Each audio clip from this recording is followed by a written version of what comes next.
Greetings everyone. I'm sorry for not making much of videos recently. Today I would like to make one simple easy video, and I would like to talk about this video on TikTok titled Would you live in a yurt? From alternative houses. Let's watch this video. Before we watch this, video contains awesome music, and I wonder if YouTube strike me with the copyright. Anyways, I must risk. And where down we go, where down we go, say where down we go,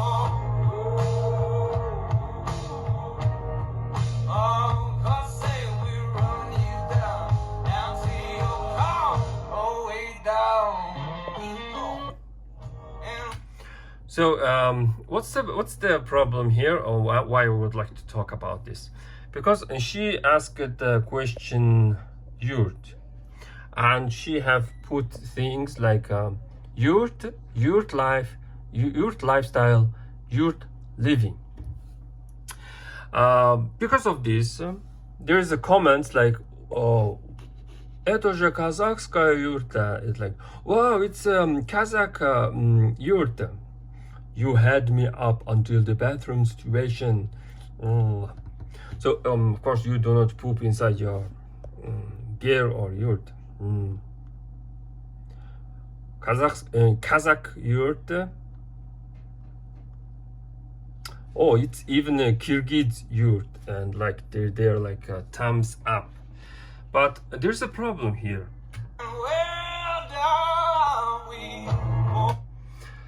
Look at the roof circle. Look at the design of this roof circle. There is my book about wind horses on SlideShare called the High Horse. If you go to SlideShare and High Horse, you have this book, a free book. And in a page 146, you have the comparison between a Mongolian yurt and Mongolian ger and Turkic yurt. Roof circles are very different, and these Turkic people stick to their design. It's mainly Kyrgyz, Kazakh, and Turkmens live in yurts, and their yurt roof circle looks like this, and our Mongolian looks like this. As you can see that it's a Mongolian roof circle.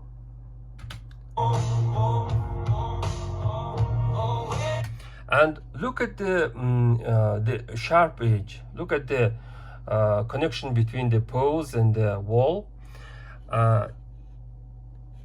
In a Mongolian ger, it's a wall, and you have this pole, roof pole.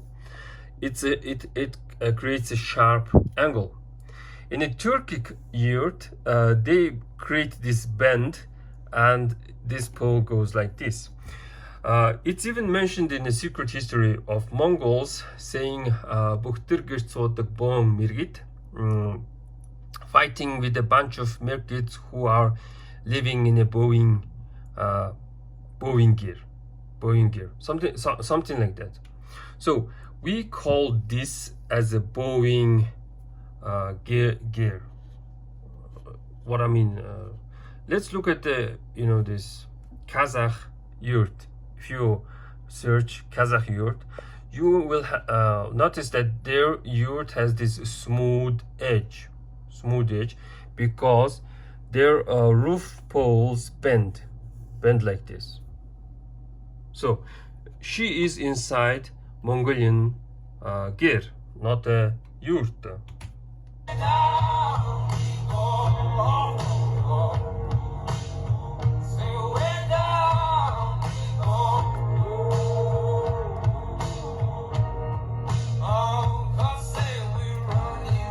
One more thing, Look at this pole.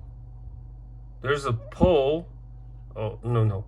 There's a column standing, and it's a big feature of a Mongol Ger. If you look at the Kazakh yurt or a Turkic yurt, you do not have these two columns. That two columns were added in a Mongol Ger to make it more strong.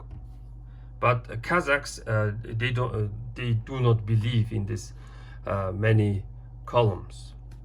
One last thing, I would like to go it a little bit back.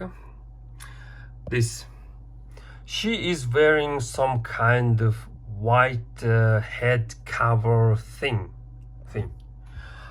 This is not this Mongol thing.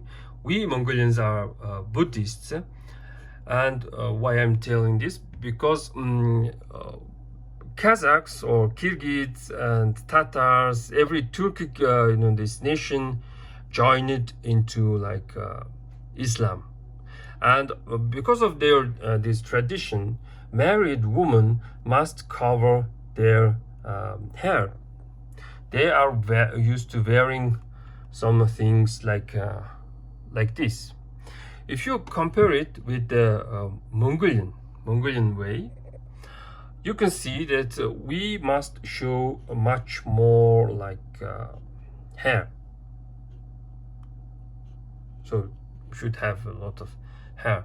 This was used in the Star Wars, like a married woman should have this married woman's hairstyle, something like that. This tradition links us with the Chinese, Koreans, and Japanese, where married women should display some kind of hairstyle, married woman's hairstyle. Why we do this? Because it's related with our language. If you say it's gezik, if you say gezik, it's going to be ponytail or braided hair. If you say gezik te, it's going to be with ponytail. And somehow we remove this front G and we say ezikte, it's going to be housewife. So we Mongolians follow our language, our mentality, in order to show our tradition, culture, etc. And Turkic people do not do not have such thing. So she is acting like she's covering her hair, she is being modest or something like that, but she is end up being like a Muslim woman. Let's us talk about this the name Ger. Ger is a mysterious word. We don't know what Ger exactly means. Ger simply means a human shelter. This word goes with the word Ger Orang or Orang Ger. Always this Oran or this exist. And another way to call yurt or ger is ort. If we go to Tatar language, and if we say orta, it's going to be hord. And if we add e and remove d with the t, orta, it's going to be yurt. So there is this some kind of link between a Mongolian ger and Turkic yurt. However,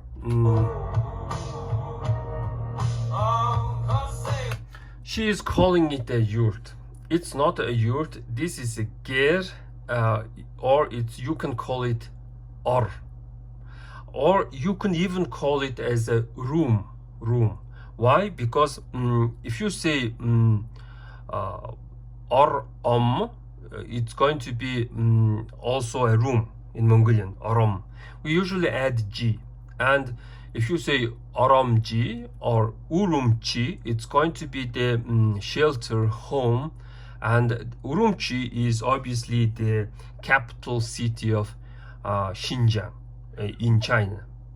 So yeah, because she doesn't know difference between a Mongolian Ger and Turkic yurt, she has put all this yurt life, yurt lifestyle, yurt living. In my opinion, it should be Ger life, Ger lifestyle, Ger living. Something like that.